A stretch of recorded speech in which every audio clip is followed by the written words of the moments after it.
Au sommaire de cette édition, Université d'hivernage du mouvement du peuple pour le progrès, des centaines de jeunes s'abreuvent à l'idéologie du parti. 72 heures de partage d'expérience et ils réitèrent leur soutien au président du Faso et aux forces de défense et de sécurité. Ambiance dans cette édition. Et dans cette édition, zoom sur le beurre de karité Made in Burkina qui vient d'être labellisé. Des millions de personnes, en majorité des femmes, vivent de ce quatrième produit d'exportation au Burkina. Alors, quel est le sort des petits producteurs après cette labellisation? Élément de réponse dans cette édition. Et dans cette édition, nous faisons le constat de l'état du canal de Zogona jugé préoccupant par les riverains et de façon plus générale l'état des caniveaux à Ouagadougou. Obstruction, manque d'infrastructures d'assainissement ou un état de délabrement, autant de réalités constatées par notre équipe de reportage dans les quartiers de la capitale. Voilà qui fait la une. Madame, Monsieur, bonjour et merci de suivre ce 13h de la télévision du Burkina. Les fidèles catholiques célèbrent ce dimanche 15 août l'Assomption ou la montée au ciel de la Vierge Marie. Nous souhaitons alors une bonne fête aux catholiques du Burkina. Les films de la célébration de l'Assomption à Yakma et à Dissine de ce 15 août à suivre dans l'édition de 20h de la RTB.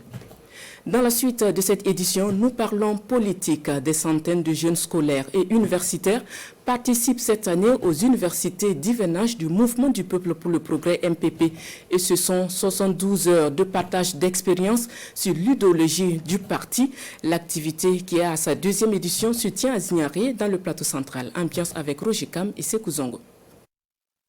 C'est l'apothéose à la deuxième édition des universités d'hivernage 2021 du Mouvement du Peuple pour le Progrès MPP. Venus de toutes les régions du Burkina, des jeunes scolaires et universitaires ont été formés à l'idéologie du parti au pouvoir, suivi de partage d'expériences pour servir au développement du pays. Des universités d'hivernage assorties d'un message de soutien au président du Faso, Roch-Marc Christian Kaboré. Ces jeunes ici présents ont pris l'engagement de travailler jour et nuit pour que les MPP puissent aller de l'avant. Ils nous ont demandé de vous rassurer qu'ils seront toujours là où il faut, pour faire de ce parti le meilleur parti au Burkina. Nous allons être à ses côtés, qu'ils sachent qu'il y a des millions de jeunes au MPP qui sont prêts pour l'accompagner. Pour la direction du parti, cette initiative est louable car la formation est la base de toute réussite et en politique, il faut se former, se cultiver, le tout dans un esprit de discipline. Nous repartons confiants qu'avec eux, on peut aller voyager loin, mais qu'ils continuent à faire en sorte que la discipline soit bien leur préoccupation. On peut avoir une tête pleine, mais si on n'a pas cette culture de la discipline, on ne peut pas réussir. Un parti qui pense à la formation des jeunes, des très jeunes, c'est un parti qui pense à l'avenir et c'est un parti qui s'assure d'avoir des militants convaincus, engagés. C'est pour cette raison qu'il fallait soutenir cette activité et montrer que le président Roch-Marc Christian Kaboré, que le MPP sont prêts à assumer leurs responsabilités. Séance tenante, les campeurs initient une collecte de fonds pour soutenir les forces de défense et de sécurité engagées dans la lutte contre le terrorisme. Des lits médicalisés sont également remis au centre hospitalier régional de Zignaré. En plus, 250 bourses ont été octroyées à des jeunes pour leur formation en conduite d'engins lourds. Et pour rendre belle cette clôture des universités d'hivernage, de grosses pointures de la musique nationale et internationale ont répondu.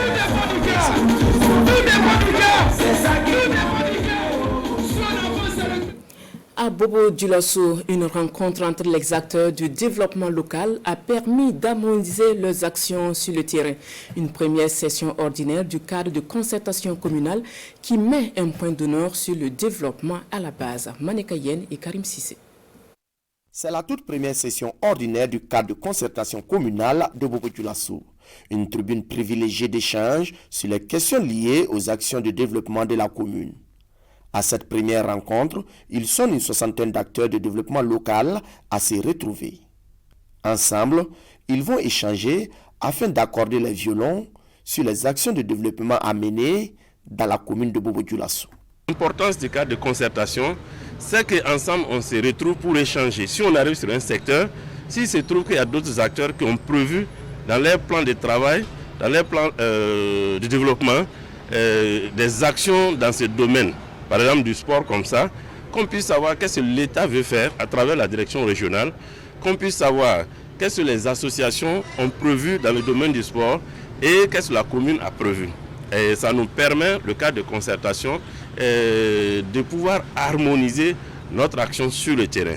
Ce genre de cadre, selon les textes, se tient en principe une fois par trimestre en session ordinaire. Cependant, en cas d'urgence, il peut se tenir en session extraordinaire. Actuellement, nous sommes en train de réfléchir sur les difficultés que les Bobolais ont à travers le ramassage et la vente des agrégats. Vous avez suivi.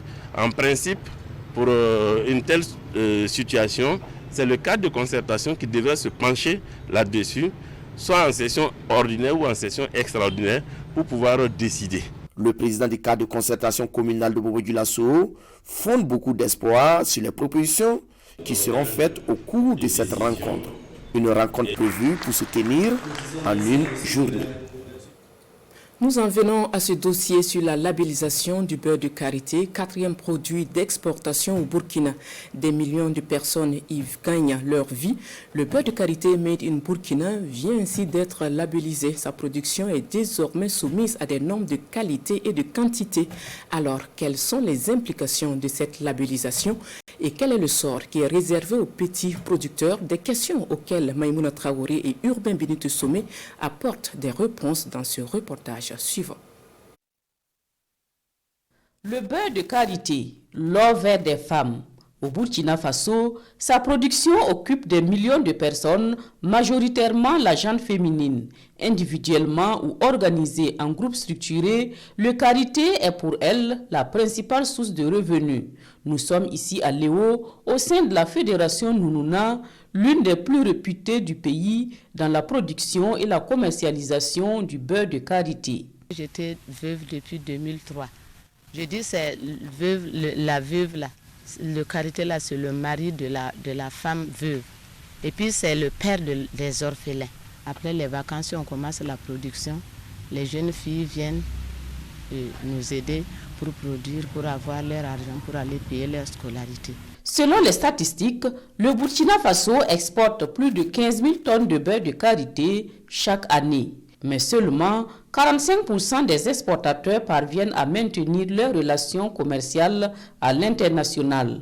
Le consommateur est de plus en plus exigeant sur la qualité du produit et la concurrence est rude. On doit produire ce que le client veut. On ne va pas continuer à produire parce que nous, on sait produire, on le fait avant. Il y a des normes qu'il faut suivre. C'est donc un impératif de se conformer aux normes internationales afin de tirer le meilleur profit du marché et les producteurs burkinabés le savent. Réunis autour de l'interprofession table filière karité, ils ont travaillé aux côtés du ministère du Commerce, de l'Industrie et de l'Artisanat à labelliser le beurre de karité made in Burkina. Nous avons choisi donc de le mettre sur la liste des produits du terroir à labelliser afin, dans un premier temps, de rendre le produit donc de qualité, d'avoir donc des instruments donc qui permettent à tous ceux qui veulent se lancer dans la production, dans la transformation donc du beurre de qualité, de pouvoir donc respecter un minimum de règles contenues dans un cahier de charges, ce que nous appelons les instruments de gestion donc, du label. Donc le label permet d'organiser la filière, le label permet de magnifier le produit, le label permet donc de protéger le produit contre la contrefaçon ou les imitations, et le label nous permet, nous aujourd'hui, de montrer à travers le monde entier que le beurre de qualité de Burkina Faso est de qualité. Et ce cahier de charge indique des normes à respecter pour produire du beurre de qualité répondant aux exigences du marché international. Il y a beaucoup de répondants dans le cahier de charge.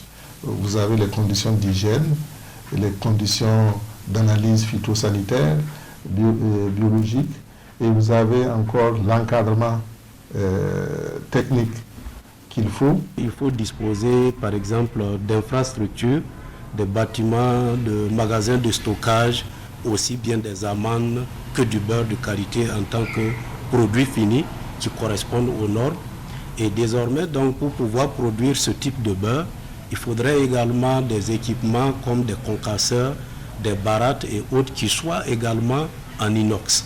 À l'image des productrices de la Fédération Nounouna de Léo, de nombreux acteurs du domaine s'étaient déjà inscrits dans une démarche qualité. Tout commence depuis la collecte des noix. C'est des fruits qui sont mûrs et qui sont tombés d'elles-mêmes de l'arbre qu'on ramasse. Et même pour ramasser, le fruit peut tomber d'elle-même de l'arbre, mais ne pas être mûr. Donc il faut encore trier en ramassant.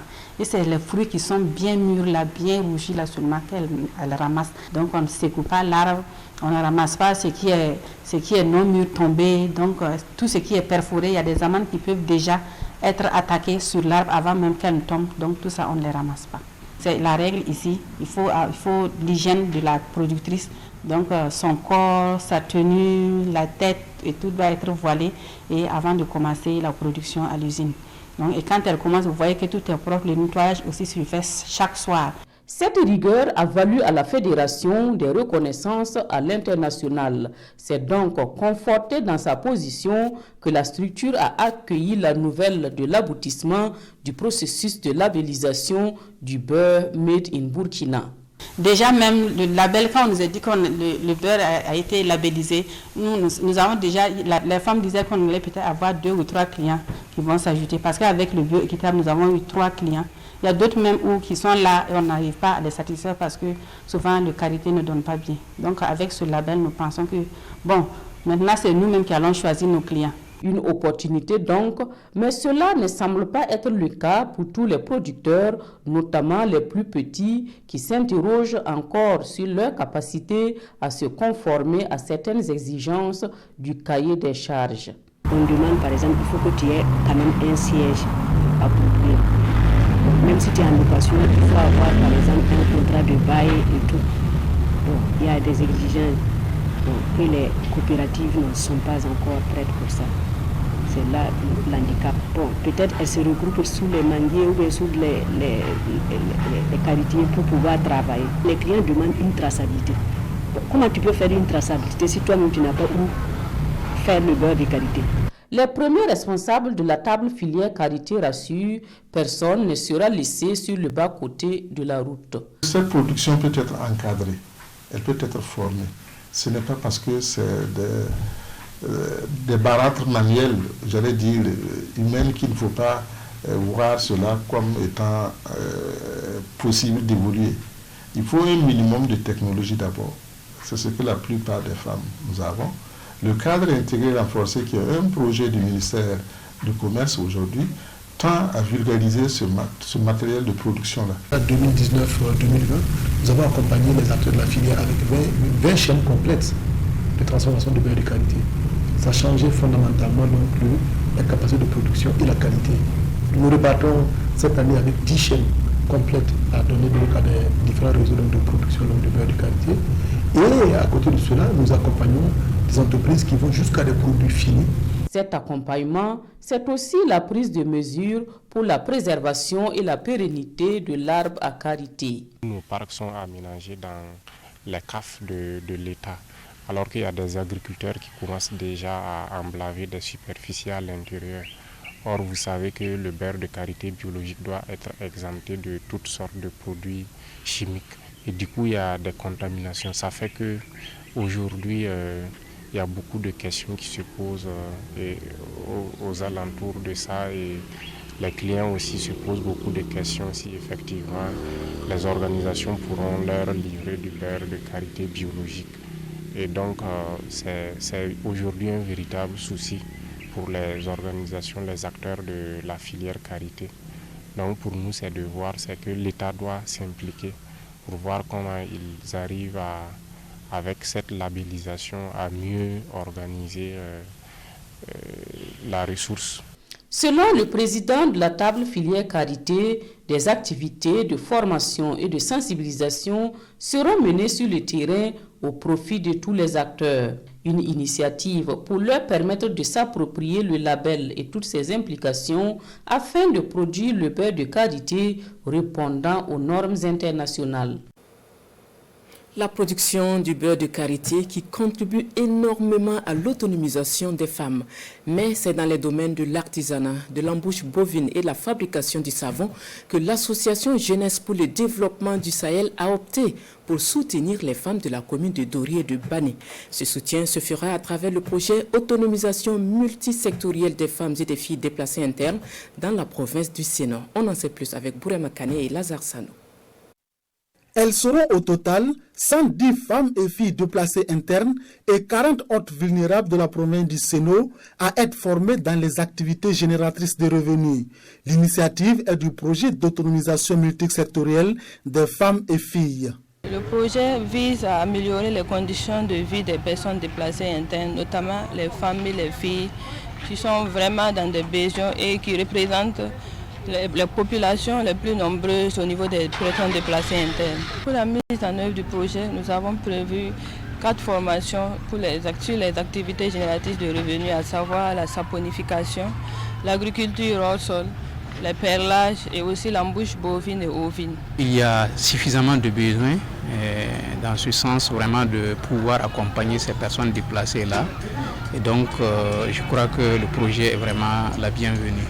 C'est la première autorité de la province qui a procédé au lancement du projet. Elle est porteuse de messages à l'endroit des bénéficiaires. C'est surtout d'en faire bon usage et d'être assidu aux formations en entrepreneur qui leur seront délivrées et de faire également bon usage des kits d'installation qui leur seront offerts afin qu'ils puissent vraiment être à mesure de se prendre en charge à la fin de ce projet. Et tout projet qui vient s'intéresser à cette frange des déplacés internes nous va tout droit au cœur. Le projet de 8 mois prend fin en janvier 2022. Il a été mis en œuvre grâce au fonds d'appui aux projets innovants de la société civile et de la coalition des acteurs à hauteur de plus de 36 millions de francs CFA. Et il y a cette femme, Safiatou Ouedraogo, unique pédicure podologue à Ouagadougou. Dame Ouedraogo soigne les affections des pieds. Ses principaux patients sont les diabétiques et les personnes atteintes d'insuffisance veineuse. Le travail de Safiatou Ouedraogo a attiré l'attention de l'ambassade du Canada au Burkina qui lui a remis un don afin de lui permettre de prendre en charge les patients en situation de vulnérabilité. Amandine Lalsaga nous en parle. L'ambassade du Canada apporte ici son soutien à Safiatou Ouedraogo, seule pédicure podologue à Ouagadougou. Une contribution pour le fonctionnement de son centre de podologie qui accueille des diabétiques et des personnes souffrant d'insuffisance veineuse qui ont la plupart du temps des plaies chroniques. Moi, j'ai découvert cette clinique parce que moi-même, j'ai eu un problème d'ongles incarné. Donc, elle est une experte aussi dans tous les problèmes de pied et elle m'a beaucoup aidée. Et c'est en venant ici que j'ai vu le nombre de personnes de Burkinabé et d'autres personnes même plus loin en Afrique de l'Ouest qui n'ont pas de moyens pour se faire soigner. Un geste salué par Dame Ouedraogo qui nous confie faire face à un flux important de patients depuis le passage de la télévision nationale du Burkina en 2020. Il y a plus de 100 abandons pour faute de moyens. Et vraiment, moi, ce n'est pas parce que je n'ai pas essayé de faire de mon mieux, mais c'est que c'était aussi plus que mes possibilités. Et ces gens, bon, peut-être qu'ils sont gênés, ils ne sont plus revenus. Mais en tout cas, s'ils viennent, j'essaie de faire ce que je peux pour eux. Safiatou Ouedraogo s'est spécialisée dans le traitement des plaies chroniques en 2016 en Allemagne. Ici, elle diagnostique et soigne les affections des pieds des patients qui viennent de l'intérieur du pays et de la sous-région. Au début, je venais avec des béquilles, mais maintenant, j'ai tout laissé. Je conduis ma voiture comme il se doit, il n'y a pas de problème. En tout cas, je suis soulagé. J'ai débuté depuis 1982 et je vous dis vraiment avec ces pieds-là, j'ai tellement souffert. J'ai sillonné un peu partout. Dans toutes les régions. Plusieurs fois, j'arrive ici, je n'ai pas d'argent en poche. Mais il me dit, bon, tu peux aller. Après, quand tu auras l'argent, tu vas payer. Avec ce geste de l'ambassade du Canada, beaucoup de patients peuvent poursuivre leurs soins dans ce centre de podologie. Dans cette édition, et comme je vous le disais en titre, nous faisons le constat du canal de Zogona, jugé préoccupant par les riverains. Et comme vous allez le voir dans les images, bon nombre de caniveaux de Ouagadougou sont obstrués par endroits. On note aussi un manque d'infrastructures d'assainissement et ceux qui existent sont en état de délabrement. Parti d'un zoom sur l'état du canal de Zogna, notre équipe de reportage a promené sa caméra dans les caniveaux de certains quartiers de la ville de Ouagadougou. C'est un reportage de Moussa Ouedraogo et Abdelaziz Yadjibou. Quand les nuages sombres s'amoncellent à l'horizon, c'est l'inquiétude ici aux abords de l'infrastructure d'assainissement, couramment appelée canal de Zoroma, ou des 1200 logements. Riverains et usagers des passages jouxtant l'ouvrage craignent le pire. L'état du canal est grave. En cas de pluie, on a peur même que nos enfants passent par là. Parce que quand il y a une grande pluie, vous voyez toutes ces zones-là, c'est carrément de l'eau. Bon, si l'eau la prend ton enfant, c'est fini. Hein? Il y a danger pour les riverains. Un jour, en tout cas, l'eau là va partir avec un niveau là. Sous leur regard impuissant, l'infrastructure longue d'environ 4 km est depuis quelques années en état de dégradation avancée. Le canal est complètement décapé dans tout son prolongement. En plus, il y a des gens qui viennent déverser des ordures tout au bord. Et ça crée une situation désagréable.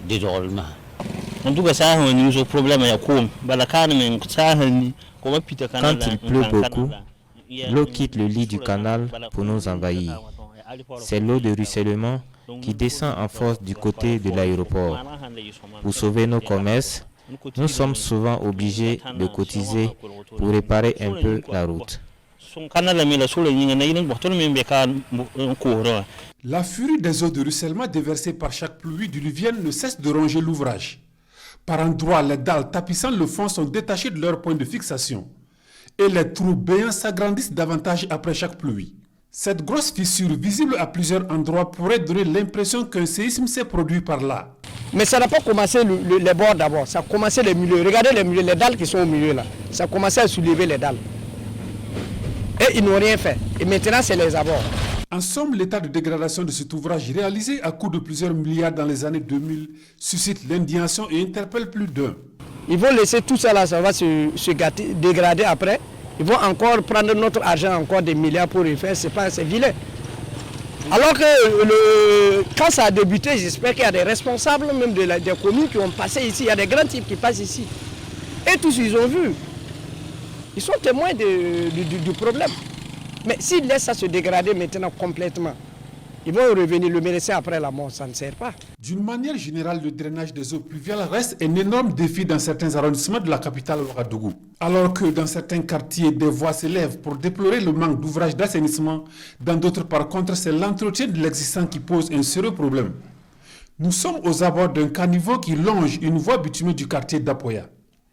Obstruction totale du conduit par des déchets de toute nature. Il y a des gens, quand ils balaient devant les portes ou bien les choses, ils ramassent, ils mettent dans les caniveaux. Et surtout quand il commence à pleuvoir, beaucoup profitent de cette pluie-là pour ramasser les ordures et puis jeter dans le truc. Mais le jour en tout cas, il y a beaucoup de pluie, en tout cas les caniveaux se remplissent. Parce qu'on dit que si tu jettes une pierre en haut, c'est sur toi que ça va tomber, ou si tu crasses en haut, c'est sur toi que ça va tomber. Si ils mettent dedans là, en tout cas si ça remplit, c'est sûr que ça va rentrer encore. Les mauvaises pratiques d'hygiène ont la peau dure dans plusieurs quartiers, mettant parfois à rude épreuve les efforts des associations citoyennes et services compétents dédiés au nettoyage. De véritables foyers de moustiques et sources de plusieurs maladies liées au manque d'hygiène pour les riverains. Le défi est donc de taille et exige non seulement une politique soutenue de réalisation d'ouvrages d'assainissement, mais aussi une culture de bonnes pratiques d'hygiène chez les citadins. En page culture, nous faisons la découverte d'Ousmane Lougué, un artiste peintre qui réside à Bobo-Dioulasso.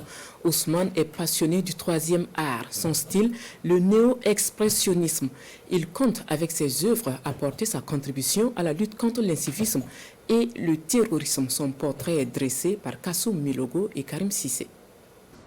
Peindre des tableaux d'art est une passion pour Ousmane Lougué, alias Libi.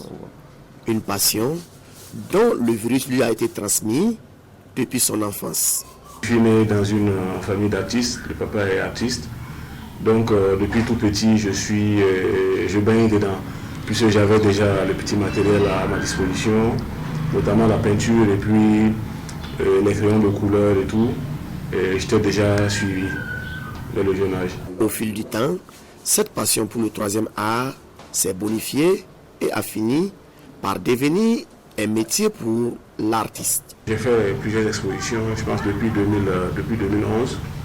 J'ai représenté le Burkina au Jeu de la francophonie en 2017 à Abidjan.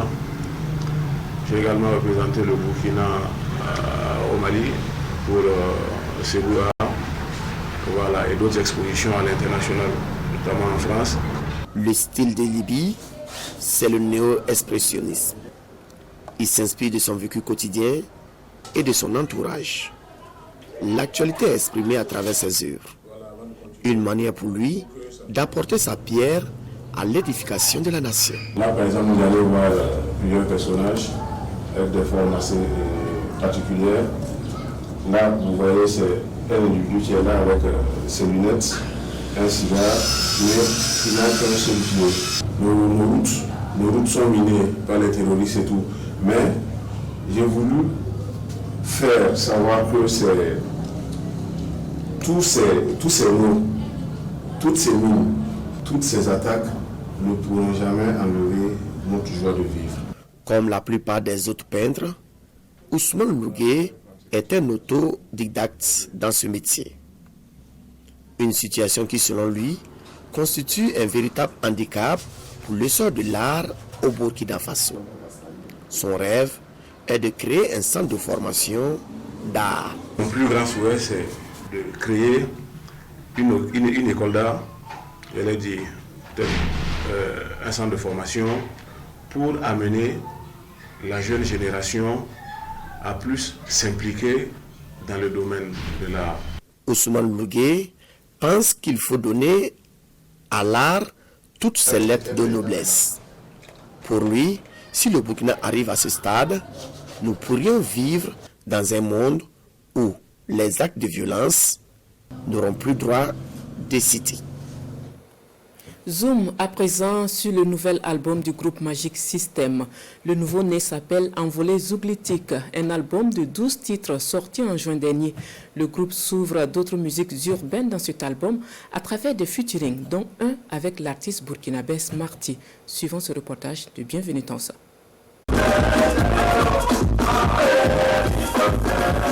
Magic System fait une envolée zougloutique pour mieux faire résonner le zouglou à travers l'Afrique et le monde.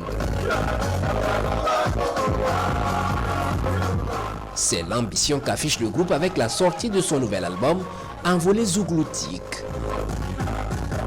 Le baromètre du zouglou se définissait souvent par le succès de Magic System, mais cela seul ne suffisait pas pour dire que le zouglou a pris son envol. Donc il fallait encore redonner du dynamisme à ce zouglou-là et pour le porter plus loin, pour lui donner une certaine envolée. C'est pourquoi on a baptisé l'album Envolée zougloutique. Dans cet opus de 12 titres, Magic System reste fidèle à la philosophie du zougou. Les 4 garçons s'ouvrent toutefois à d'autres musiques urbaines comme la rumba, le coupé décalé et le rap. Le tout à travers 3 featuring avec Fally Ipupa, DJ Mix et Smarty. Le groupe Magic System, dans la conception de son nouvel album, a voulu faire un album dédié à l'Afrique. Parce qu'il y avait longtemps qu'ils avaient besoin d'être dans cette atmosphère-là. Donc du coup, ils ont pensé à des artistes, à des collaborations en Afrique. Et j'ai eu la chance et l'honneur d'être parmi la liste de ceux qu'ils avaient sélectionnés pour composer et chanter avec eux. Donc c'est comme ça que je me retrouve sur le titre Voyager, que je viens à Abidjan et qu'on enregistre. Ça a duré pratiquement une semaine. Donc on est allé en studio, on est revenu, on a fait des corrections et puis ça a donné ce que les gens entendent aujourd'hui. Envolée zougloutique est une autoproduction. L'album a été arrangé et enregistré à Abidjan. On a travaillé avec Bleu Olivier, qui est notre arrangeur comme travaille d'habitude. On a travaillé aussi avec d'autres arrangeurs qu'on voulait leur tendre la pêche un peu pour le faire connaître. Et voilà, c'était bien passé, il y avait une bonne ambiance de convivialité, tranquille, comme d'habitude. Le 13e album de Magic System se comporte bien sur le marché selon Asalfo. De premier Gaou à Envolée zougloutique, tout semble réussi donc à l'intarissable Magic System. Je vais me chercher, accomplir l'essentiel, tous les bons prières, pour revenir à Abidjan, pour aider la famille.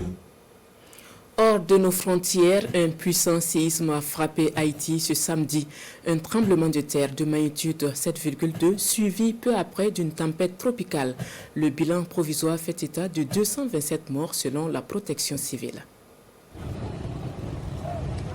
Port-au-Prince sans dessus-dessous après le séisme de magnitude 7,2 qui a secoué Haïti ce samedi. Le tremblement de terre s'est produit à 8h29 heure locale à 12 km de Saint-Louis et 160 km de la capitale. Au moins 227 personnes sont décédées selon la protection civile. Les dégâts matériels sont nombreux dans le sud-ouest de l'île et ravivent le traumatisme de 2010. Un puissant séisme avait ravagé toute une partie d'Haïti et tué près de 200 000 personnes. Ce samedi, le président des États-Unis, Joe Biden, a promis l'assistance immédiate de son pays. Le gouvernement haïtien a décrété l'état d'urgence pour au moins un mois. Voilà, c'est tout pour cette édition. Merci à vous qui nous avez suivis depuis le début de la semaine. Une autre équipe s'installe demain à 13h. Bonne suite de programme sur la RTB.